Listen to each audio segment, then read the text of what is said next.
भगवत गीता अध्याय 5। उसके उपरांत अर्जुन ने पूछा, हे कृष्ण, आप कर्मों के संन्यास की और फिर निष्काम कर्म की प्रशंसा करते हैं, इसलिए इन दोनों में एक जो निश्चय किया हुआ कल्याणकारक होवे उसको मेरे लिए कहिए। इस प्रकार अर्जुन के पूछने पर श्री कृष्ण महाराज बोले, हे अर्जुन, कर्मों का संन्यास अर्थात मन, इंद्रियों और शरीर द्वारा होने वाले संपूर्ण कर्मों में कर्तापन का त्याग और निष्काम कर्मयोग अर्थात संवत बुद्धि से भगवत कर्मों का करना, ये दोनों ही परम कल्याण कारक के करने वाले हैं। परंतु उन दोनों में भी कर्मों के संन्यास से निष्काम कर्मयोग साधन में सुगम होने से श्रेष्ठ है।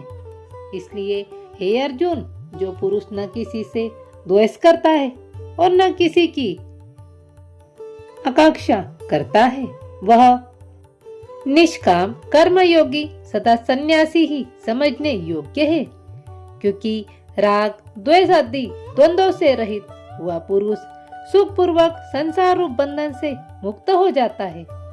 हे अर्जुन, ऊपर कहे हुए संन्यास और निष्काम कर्मयोग को मूर्ख लोग अलग अलग फल वाले कहते हैं, न कि पंडित जन, क्योंकि दोनों में से एक में भी अच्छी प्रकार स्थिति हुआ पुरुष दोनों के फल स्वरूप परमात्मा को प्राप्त होता है।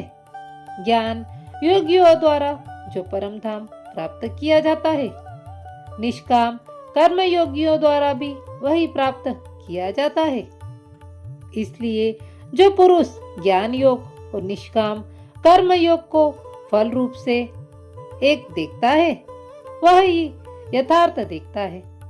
परंतु हे अर्जुन, निष्काम कर्म योग के बिना संन्यास अर्थात मन, इंद्रियों और शरीर द्वारा होने वाले संपूर्ण कर्मों में कर्तापन का त्याग प्राप्त होना कठिन है, और भगवत रूप को मनन करने वाला निष्काम कर्मयोगी पर ब्रह्मा परमात्मा को शीघ्र ही प्राप्त हो जाता है।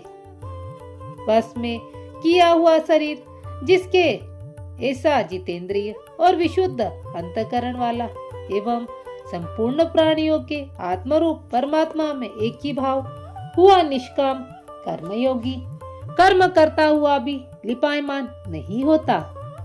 हे अर्जुन, तत्व को जानने वाला साक्षी योगी तो देखता हुआ, सुनता हुआ, स्पर्श करता हुआ, सूंघता हुआ, भोजन करता, मग्न करता, सोता हुआ, श्वास लेता हुआ, बोलता हुआ, त्यागता हुआ, ग्रहण करता हुआ तथा आँखों को खोलता और मिचता हुआ भी सच सब इंद्रियां अपने अपने अर्थों में बरत रही है।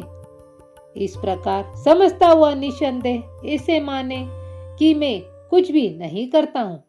परंतु हे अर्जुन, देहाभिमानियों द्वारा यह साधन होना कठिन है और निष्काम कर्म योग सुगम है, क्योंकि जो पुरुष सब कर्मों को परमात्मा में अर्पण करके और आसक्ति को त्याग कर कर्म करता है, वह पुरुष जैसे कमल के पत्ते सदृश पाप से लिपायमान नहीं होता। इसलिए निष्काम कर्म योगी ममत्व बुद्धि रहित केवल इंद्रिय, मन, बुद्धि और शरीर द्वारा भी आसक्ति को त्याग कर अंतःकरण की शुद्धि के लिए कर्म करता है। इसी से निष्काम कर्मयोगी कर्मों के फलों को परमेश्वर के अर्पण करके भगवत प्राप्ति रूप शांति को प्राप्त होता है, और सकामी पुरुष फल में आसक्त हुआ कामना के द्वारा बनता है। इसलिए निष्काम कर्मयोग उत्तम है। हे अर्जुन, वश में है अंतःकरण जिसके ऐसे साक्ष्य योग का आचरण करने वाला पुरुष तो निसंदेह न करता हुआ भी न करवाता हुआ 9 द्वारों वाले शरीर रूप घर में सब कर्मों को मन से त्याग कर अर्थात इंद्रियों के अर्थों में बरतती है। ऐसे मानता हुआ आनंद पूर्वक सच्चिदानंद घन परमात्मा के स्वरूप में स्थित रहता है। परमेश्वर भी भूत प्राणियों के न कर्तापन को और न कर्मों को तथा कर्मों के फल को संयोग को वास्तव में रचता है। फिर परमात्मा के सकाश से प्रकृति ही बरतती है, अर्थात गुण ही गुणों में बरत रहे हैं। सर्वव्यापी परमात्मा न किसी के पाप को, कर्म को और न किसी के शुभ कर्म को भी ग्रहण करता है, किंतु माया के द्वारा ज्ञान ढका हुआ है। इससे सब जीव मोहित हो रहे हैं, परंतु जिनका वह अंतःकरण अज्ञान आत्मज्ञान द्वारा नाश हो गया है, उनका वह ज्ञान सूर्य के सदृश वो सच्चिदानंद घन परमात्मा को प्रकाशता है, अर्थात परमात्मा के स्वरूप को साक्षात करता है। हे अर्जुन, तद्रूप है बुद्धि जिसकी तथा तद्रूप है मन जिसका, और उस सच्चिदानंद घन परमात्मा में ही निरंतर एक ही भाव से स्थित जिनकी ऐसी तत्परायण पुरुष ज्ञान के द्वारा पाप रहित हुए अनुप्रवृत्ति को अर्थात परम गति को प्राप्त होते हैं। ऐसे वे ज्ञानी जन विद्या और विनय युक्त ब्राह्मण में तथा गो, राशि, हाथी, कुत्ते और चंडाल में भी संभाव से देखने वाले ही होते हैं। इसलिए जिनका मन स्वमत्व भाव में स्थित है, उनके द्वारा इस जीवित अवस्था में ही संपूर्ण संसार जीत लिया है, अर्थात वे जीते हुए ही संसार से मुक्त हैं, क्योंकि सच्चिदानंद घन परमात्मा निर्दोष और सम है। इससे वे सच्चिदानंद घन परमात्मा में ही स्थित हैं। जो पुरुष प्रिय को अर्थात जिसको लोग प्रिय समझते हैं, उसको प्राप्त होकर हर्षित नहीं हो, और अप्रिय अर्थात जिसको लोग अप्रिय समझते हैं, उसको प्राप्त होकर द्वेगवान न हो, ऐसा स्थिर बुद्धि संयम रहित ब्रह्मवेता पुरुष सच्चिदानंद घन पर ब्रह्म परमात्मा में एक ही भाव से नित्य स्थित है।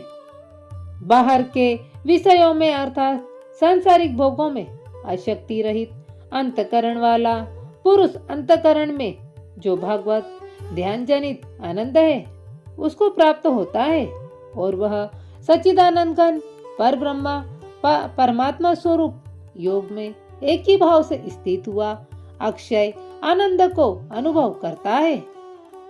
जो इस इंद्रिय तथा विषयों के संयोग से उत्पन्न होने वाले सब भोग हैं, वे यद्यपि विषयी पुरुष को सुखपूर्वक सुख भासते हैं, तो भी निसंदेह दुख के ही हेतु है और आदि अंत वाले अर्थात अनित्य है।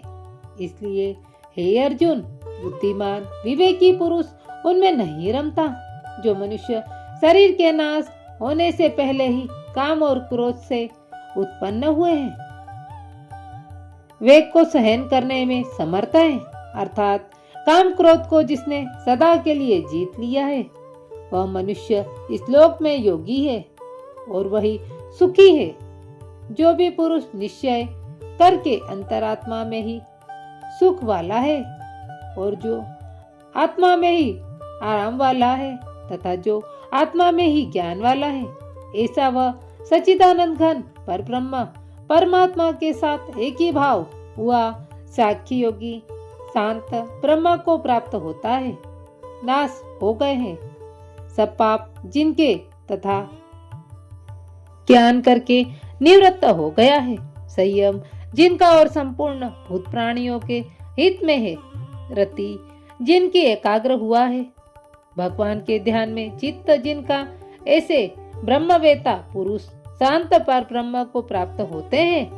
काम क्रोध में चित्त रहित जीते हुए चित्त वाले पर ब्रह्म परमात्मा का साक्षात्कार किए हुए ज्ञानी पुरुषों के सब ओर से शांत पर ब्रह्म परमात्मा ही प्राप्त है। हे अर्जुन, 12 के विषय भोगों को न चिंतन करता हुआ 12 ही त्याग और नेत्रों की दृष्टि को भ्रकुटी के बीच में स्थित करके तथा नासिका में विचरने वाले प्राण और अपान वायु को भस्म करेंगे। जीती हुई इंद्रियां है, इसलिए मन, बुद्धि और जिसकी ऐसा जो मोक्ष परायण मुनि इच्छा, भय और क्रोध से रहित है, वह सदा मुक्त ही है।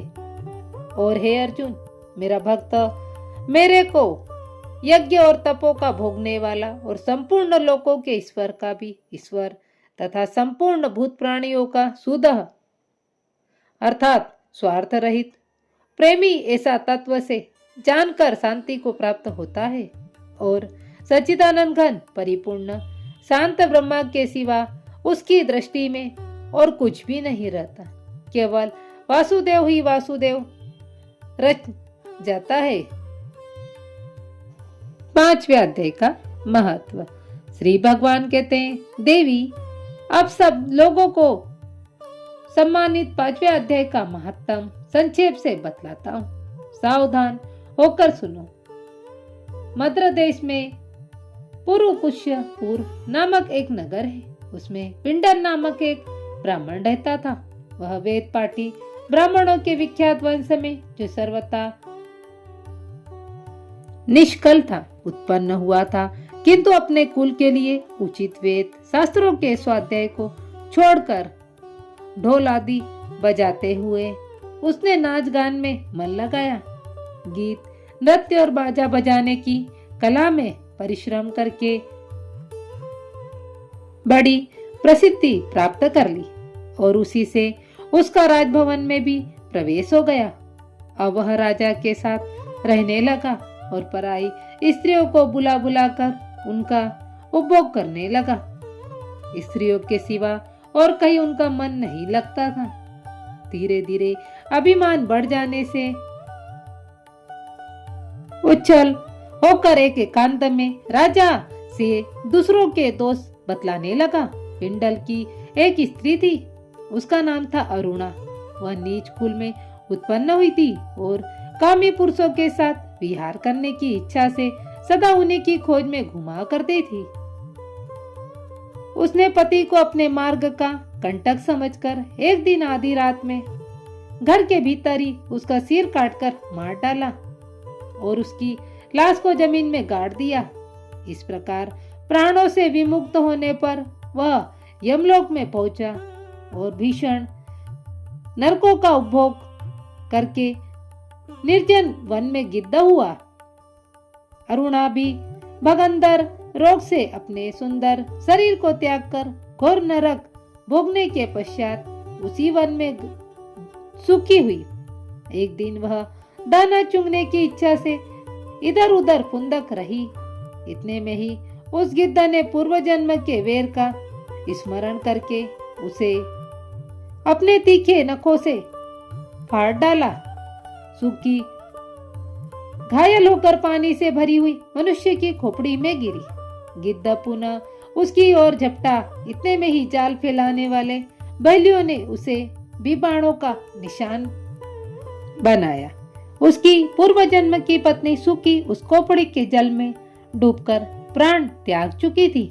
फिर वह क्रूर पक्षी भी उसी में गिरकर डूब गया। तब यमराज के दूत उन दोनों को यमराज के लोक में ले गए। वहां अपने पूर्वकृत पाप कर्म को याद करके दोनों ही भयभीत हो रहे थे। तदंतर यमराज ने जब उनके घृणित कर्मों पर दृष्टिपात किया, तब उन्हें मालूम हुआ कि मृत्यु के समय अक्षमात खोपड़ी के जल में स्नान करने से इन दोनों का पाप नष्ट हो चुका है। तब उन्होंने उन दोनों को मनोवांछित लोक में जाने की आज्ञा दी। यह सुनकर अपने पाप को याद करते हुए भी वे दोनों विस्मय में पड़े और पास जाकर धर्मराज के चरणों में प्रणाम करके पूछे, भगवान, हम दोनों ने पूर्व जन्म में अत्यंत घृणित पाप का संचय किया है, फिर हमें मनोवांछित लोकों में बचने का क्या कारण है, बतलाइए। यमराज ने कहा, गड़ा जी के किनारे वह नामक प्रकट है। एक उत्तम ब्रह्मज्ञानी वहां रहते हैं। वे एकांत सेवी, ममता रहित, शांत और विरक्त, किसी से भी द्वेष न कर रखने वाले थे। प्रतिदिन गीता जी के 5वें अध्याय का जप करना उनका सदा का नियम था। 5वें अध्याय श्रवण कर लेने पर महापापी पुरुष भी सनातन ब्रह्मा का ज्ञान प्राप्त कर लेता है। उसी पुण्य के प्रभाव से शुद्ध चित होकर उन्होंने अपने शरीर का परित्याग किया था। गीता जी के पाठ से जिनका शरीर निर्मल हो गया है, जो आत्मज्ञान प्राप्त कर चुके थे, उन्हीं महात्मा की खोपड़ी का जल पाकर उन दोनों को पवित्र हो गए। अतः अब तुम दोनों मनोवांछित लोकों को जाओ, क्योंकि गीता जी के 5वें अध्याय के माध्यम से तुम दोनों शुद्ध हुए हो। श्री कृष्ण भगवान कहते हैं, इसके उपरांत प्रति समान भाव रखने वाले धर्मराज के द्वारा इस प्रकार समझाए जाने वे दोनों बहुत प्रसन्न हुए और विमान पर बैठकर वैकुंठ धाम को चले गए।